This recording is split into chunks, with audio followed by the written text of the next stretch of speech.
नमस्कार दोस्तों, आज की हमारी कहानी है जंगली डाकू की कहानी। इससे पहले आप हमारे चैनल पर नए हैं या आपने अभी तक हमारे चैनल को सब्सक्राइब नहीं किया है तो चैनल को सब्सक्राइब जरूर कीजिएगा।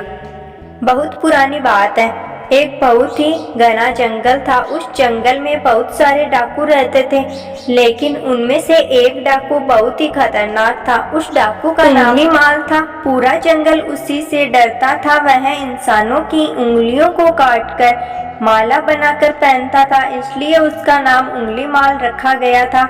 एक दिन की बात है, कुछ संत लोग उस जंगल से जा रहे थे।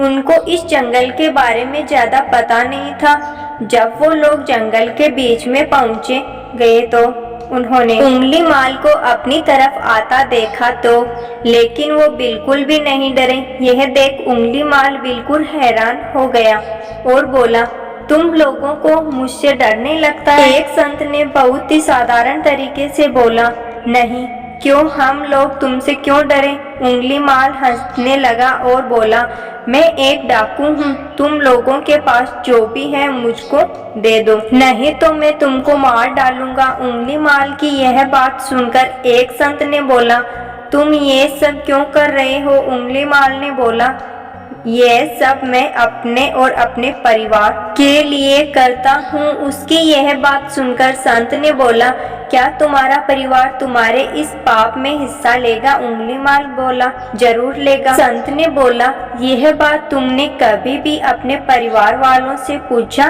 उंगली माल ने बोला, नहीं। संत ने बोला, एक बार पूछ कर आओ, फिर जो तुम कहोगे हम लोग वही करेंगे। उंगली माल जोर जोर से हंसने लगा और बोला, तुम लोग मुझको मूर्ख समझ रहे हो? मैं अपने घर जाऊं और तुम लोग यहाँ से भाग जाओ। इस पर एक संत ने बोला, तुम हम लोगों को पेड़ से रस्सी से बांध दो, फिर जाओ। यह सुनकर उंगली माल राजी हो गया और संत को पेड़ में बांधकर अपने घर चला गया। उंगली माल घर जाते ही अपनी पत्नी से पूछा, जो मैं पाप करता हूँ क्या तुम भी उसमें हिस्सा लोगी? पत्नी ने तुरंत बोला, बिल्कुल भी नहीं। उंगली माल को बहुत बड़ा झटका सा लगा और वह यही बात अपने बेटे से पूछा। उसने भी यही बात बोली, मैं नहीं लूंगा। अपने घर वालों की यह बात सुनकर उसको बहुत बड़ा सदमा लगा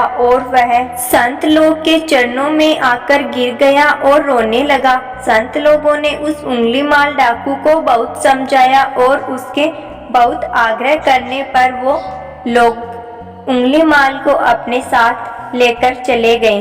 बाद में यही डाकू उंगली माल वाल्मीकि ऋषि बन गए। इस कहानी से हमें यह सीख मिलती है दोस्तों कि गुनाह जो भी करता है उसकी सजा भी उसी को मिलती है। आशा करती हूँ दोस्तों मेरी ये आज की कहानी आप लोगों को अच्छी लगी होगी। अगर कहानी अच्छी लगी है तो मेरे चैनल को सब्सक्राइब करना ना भूलें। धन्यवाद।